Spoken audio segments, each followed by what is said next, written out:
Pick up your fork for a second. Before you set it down, I want you to think about what was on your plate this morning. Not to judge you, I am not that kind of doctor. But I want you to notice something because what I am about to show you in the next few minutes may completely change the way you look at that plate and, more importantly, at those blood sugar numbers you have been watching so closely. Here is the question I want you to sit with. What if the reason your numbers are not coming down has nothing to do with what you are taking off your plate and everything to do with what you have never been told to add? Here is what almost no one explains to you in a 1-2 minute office visit. High blood sugar almost never starts where most people think it does. It does not start with the bread or the rice or the potato. It starts with a hormone called insulin, and it starts years before you ever see a scary number on your meter. Let me give you a picture. Think of insulin as the key that unlocks the door to your cells. Glucose, that is the sugar floating in your bloodstream, needs to get out of the blood and into the cell where your body can actually use it for energy. Insulin is the key that opens that door. When everything is working, glucose flows in, blood sugar stays calm, and your body hums along. But here is what happens after years of blood sugar swings, low-grade inflammation, and processed food. The lock on the door rusts shut. Insulin knocks and knocks, and the cell simply does not answer. We call that insulin resistance. Your pancreas panics and pumps out more and more insulin trying to force the door open. Your blood sugar climbs anyway. And the standard response in a rushed office visit is to add another prescription, one that pushes even more insulin into a system that is already flooded with it. I want to be clear, I am not telling you to stop any medication. Never stop a prescription on your own. Always bring changes like this to your doctor first. What I am telling you is that there is an entire conversation that never happens in those 12 minutes because there is simply no time and, frankly, no financial incentive for the system to teach you how specific foods talk directly to your insulin receptors. The system makes money when you are managing a condition, not reversing it. That is economics, not malice. So here is what I am going to do today. I am going to walk you through 10 specific foods that do one of 3 jobs inside your body. They slow the sugar coming in so your pancreas never has to panic. They cool the chronic inflammation that is keeping your cells deaf to insulin, or they wake the insulin receptor back up so your own body does the work it was designed to do. In my 15 years of practice, I have watched patients bring fasting numbers down, get off second medications, and hold their results for years, not by starving themselves or stripping out entire food groups, but by adding the right foods in the right way. You do not have to do all 10 tomorrow. Add them in over the next couple weeks and let them stack. Drop your age in the comments below and tell me what your fasting number looked like this week. I read every single one, and the ages and numbers you shared genuinely shape the next video I make. Let's start with number 1, fenugreek seeds. I know, the name sounds like something from a far-off spice market, and I understand if your first instinct is to skip past it. But if you do, you are walking right past one of the most quietly powerful blood sugar tools in existence, and it costs less than your morning coffee. You can find these small, hard, amber-colored seeds in the spice aisle of almost any grocery store for $2 or $3. Here's what happens inside your body when you eat them. Fenugreek seeds are packed with a soluble fiber called galactomannan. Think of soluble fiber like a sponge. When it hits the water in your stomach, it swells into a thick, slow-moving gel. That gel physically slows how fast your stomach empties carbohydrates into your small intestine. Instead of a flood of sugar rushing into your blood all at once, you get a slow, steady trickle. No flood means no giant spike. No giant spike means your pancreas does not have to dump a wave of insulin in a panic. On top of that, fenugreek contains a specific amino acid that helps your pancreas release insulin more efficiently and helps your muscle cells pull glucose out of the blood. To use it, take 1 teaspoon of the whole seeds and soak them in a glass of water overnight. In the morning, drink the soaking water and eat the softened seeds before breakfast. If the slightly bitter taste is too much, grind them and stir half a teaspoon into plain yogurt or sprinkle it over your eggs. Start with a small amount. This fiber is strong and your gut needs a few days to adjust. Number 2 is cinnamon, and you almost certainly have some in your cupboard right now. But here is what most people get wrong, and it matters more than you would think. The cinnamon sold in most grocery stores is a variety called cassia cinnamon. It works, but it contains a compound called coumarin that can be hard on your liver if you take it every single day in meaningful amounts. The variety you want is Ceylon cinnamon, sometimes labeled true cinnamon. It is lighter in color, slightly milder in taste, much lower in coumarin, and the one I specifically recommend to my patients for daily use. What makes any cinnamon work on blood sugar is a family of natural plant compounds called polyphenols. Think of polyphenols as tiny tools that mimic the behavior of insulin. They help your insulin receptors grip glucose more efficiently, and they slow your stomach from emptying too fast after a meal. Research from the Human Nutrition Program at the USDA found that less than half a teaspoon a day produced meaningful reductions in fasting glucose in adults with type 2 diabetes. That is a real, measurable effect from a spice that costs a few dollars and sits on your shelf already. Use about a quarter to a half teaspoon of Ceylon cinnamon per day. Stir it into your oatmeal, your coffee, or a smoothie. The key is to pair it with a carbohydrate meal, because that is exactly the moment when you want those receptors gripping harder and your stomach slowing down. Number 3 is broccoli sprouts, and I want you to pay close attention here, because this is the most underused food on this entire list. I am not talking about a head of mature broccoli, though broccoli is fine. I am talking about the tiny, thin, 3-day-old sprouts that look like alfalfa. The difference is enormous. Broccoli sprouts contain between 50 and 100 times more of a compound called sulforaphane than the same weight of fully grown broccoli. Sulforaphane does something none of the other foods on this list do quite as directly. It travels to your liver and quiets down what I call the overnight glucose factory. Here is what I mean. Your liver makes sugar while you sleep. That is normal. But in someone with insulin resistance, the liver makes far too much, which is why so many of my patients come in frustrated, saying their highest reading of the whole day is first thing in the morning before they have eaten a single bite. A study published in 2017 out of Lund University in Sweden gave concentrated sulforaphane to people with type 2 diabetes and produced measurable reductions in fasting blood sugar, with the strongest results in exactly the people whose sugar was hardest to control. You can grow broccoli sprouts on your own kitchen counter in a mason jar for practically nothing, or buy them in the produce section. A small handful, about a quarter cup on a salad or a sandwich most days, is all you need. Do not cook them with high heat, because the heat destroys the active compound. Eat them raw or barely wilted. I want to pause here for just a moment, because what we have covered so far, the fenugreek slowing sugar's entry, the cinnamon waking up the receptor, the sprouts quieting your liver, these are not random tips. They are addressing the same core problem from 3 different directions, and we are only 3 foods in. Now, if you have a family member or a close friend who has been watching their numbers and feeling like nothing is working, I want you to share this video with them. This is the conversation that should have happened in the doctor's office but ran out of time. Before we go any further, I also want to mention something I put together specifically for patients like the ones I see every day, people who want to go deeper than a single video can take them. If what we have covered so far feels like the beginning of something important, everything I know about the foods that work as medicine, the medications worth questioning after 65, and how to understand your body in the years after 70. All 3 of those guides are collected in one place. The link is in the description below this video, and if you are watching on a screen right now, you can also scan the QR code on your screen to find it directly. Now, let us get into the next food, because number 4 is the one that changes how you build every meal from here on. Number 4 is avocado. I have had patients tell me they stopped eating avocado because of the calories. I understand why we were all taught to fear fat for a long time. But that fear has quietly cost a lot of people with blood sugar problems, because the fat inside an avocado is monounsaturated fat, the same family as olive oil, and it is one of the most blood sugar friendly things you can put on a plate.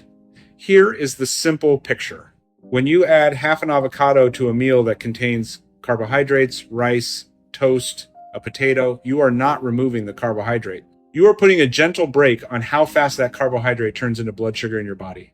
The glucose rises slowly and steadily instead of spiking sharply. Over time, regular intake of monounsaturated fat has also been shown to improve insulin sensitivity, meaning your cells start answering the door a little faster when insulin knocks. Half an avocado a day is a sensible daily amount. Put it on your eggs in the morning, mash it onto whole grain toast, or add it to a salad that already has a starch in it. Anywhere you have a carbohydrate, avocado softens the impact. Let me tell you about someone I will call Harold. 71 years old, retired postal worker from outside of Columbus, Ohio. Harold came to me after his annual checkup with a fasting glucose sitting in the mid 160s and an A1C of 7.8. He was already on one medication and not happy about the idea of adding a second. When I looked at his food diary, he was eating a bowl of sweetened cereal most mornings and skipping lunch. We made 2 changes in the first week: eggs and avocado in the morning and half a cup of lentils added to his dinner 2 nights a week. Within 3 weeks, his fasting numbers had dropped into the 130s. Within 4 months, his A1C was down to 6.9, and his doctor agreed the second medication was not needed. Harold told me he was eating more food than before and less hungry between meals. That is the principle in action. Number 5 is chia seeds. These are tiny gray and black seeds, and they punch far above their size. If you have ever seen chia seeds sitting in liquid and turning into a thick pudding, you have already watched exactly how they work inside your stomach. Chia is one of the richest sources of soluble fiber available in any grocery store. When chia meets the water in your digestive tract, it forms that same slow, thick gel we talked about with fenugreek, and that gel wraps around the carbohydrates in your meal and slows their release into your blood to a gradual, steady trickle. No spike, no crash, no shaky feeling an hour after eating. Chia also contains a plant-based omega-3 fat that helps calm the low-grade inflammation sitting underneath insulin resistance. Cool the inflammation, and cells start listening to insulin again. 1 to 2 tablespoons per day is plenty. Stir it into plain yogurt, drop it in a glass of water with a squeeze of lemon, or blend it into a smoothie. Give it about 10 minutes to gel before you drink it, and make sure to drink plenty of water alongside, because all that fiber needs fluid to move through comfortably. Number 6 is fatty fish, specifically salmon, mackerel, sardines, and herring.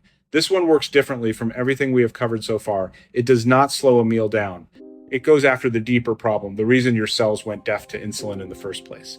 Insulin resistance is driven in large part by something called chronic low-grade inflammation. Picture like this. Your cell has an antenna on its surface that receives the insulin signal. Chronic inflammation is like static in the air. The signal gets scrambled. The cell does not respond properly. Salmon and mackerel are loaded with 2 specific omega-3 fats called EPA and DHA. These are among the most potent natural anti-inflammatory compounds we know of. They reduce the inflammatory signals, the static clears, and the insulin receptor starts working the way it was designed to. In my 15 years of practice, the patients who consistently eat fatty fish twice a week tend to have calmer, more stable blood sugar numbers and better blood pressure alongside it, which matters a great deal after 65.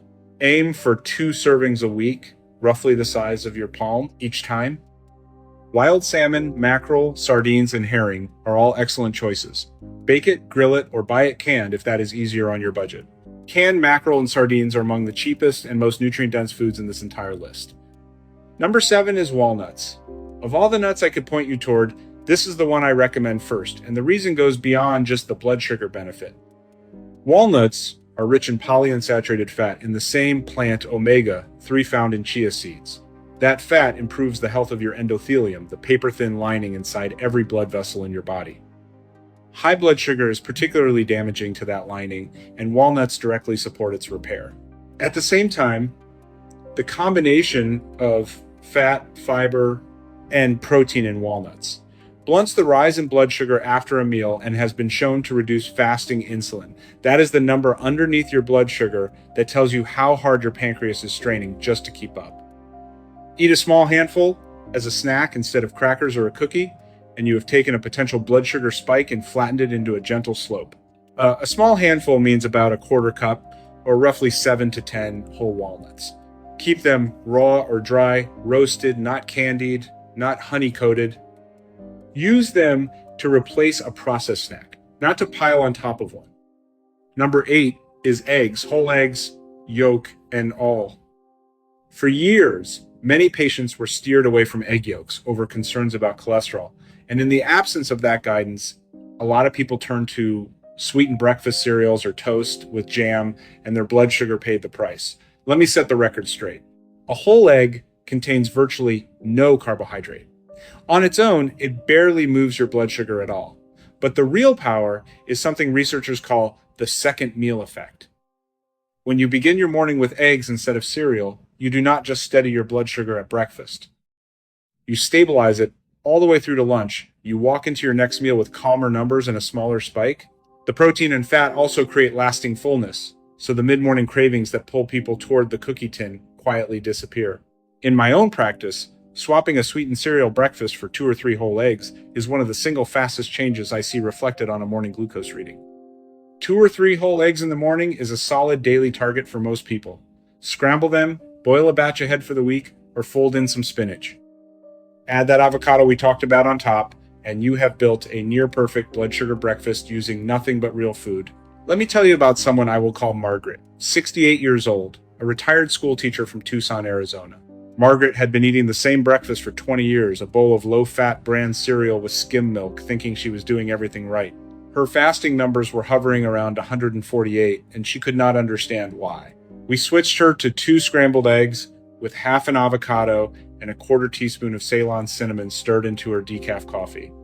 In 10 days, her fasting glucose had dropped to 121. She told me she was less hungry before lunch than she had been in years. The cereal she thought was protecting her was quietly driving the problem.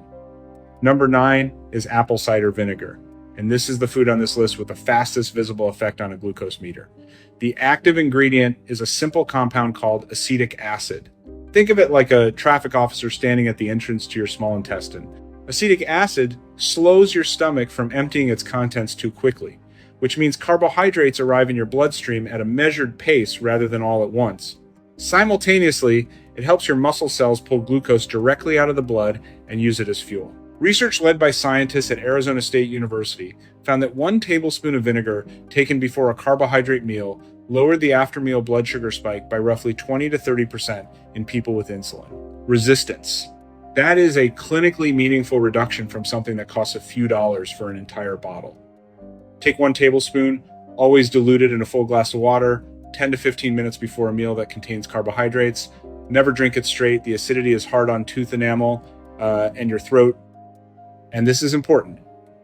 If you are already taking a blood sugar medication, talk to your doctor before you start this one, because vinegar combined with certain medications can lower your sugar faster than expected and produce a low. Number 10 is lentils, and this one proves the central point of everything we have covered today. Lentils are a carbohydrate, and they will lower your blood sugar. Here is why that is not a contradiction. Lentils are built from what nutritionists call resistant starch, wrapped in layers of soluble fiber and plant protein. Resistant starch is a carbohydrate that your body cannot digest quickly. Instead of rushing into your bloodstream, the glucose from a lentil is released slowly and steadily over hours. The fiber slows it further. The protein steadies it more. The result is one of the flattest, calmest rises in blood sugar of any food you can eat. Lentils also carry that second meal effect we talked about with the eggs. A bowl of lentil soup at lunch gives you more stable numbers all the way into the evening. Clinically, swapping white rice or white potato for lentils several times a week is one of the most reliable tools I know for bringing down an A1C that is your 3-month average blood sugar. Aim for half a cup to a cup of cooked lentils a few times a week. Use them in a soup, a stew, or a cold salad with olive oil and a splash of the vinegar we just talked about. They are filling, they are inexpensive, and they stretch a meal further than almost anything else. Now let me tie all 10 of these together, because this is the reason they work when simply cutting carbohydrates alone fails for so many people. Every one of these foods is handing your insulin its job back. The fiber foods, fenugreek, chia, lentils, avocado slow, the glucose coming in so your pancreas never has to panic, the fatty fish, walnuts, and chia calm the inflammation that was jamming the signal at the cell surface. The cinnamon and the vinegar walk right up to the insulin receptor and help it grip again. The eggs and avocado at breakfast steady the entire arc of your blood sugar for hours.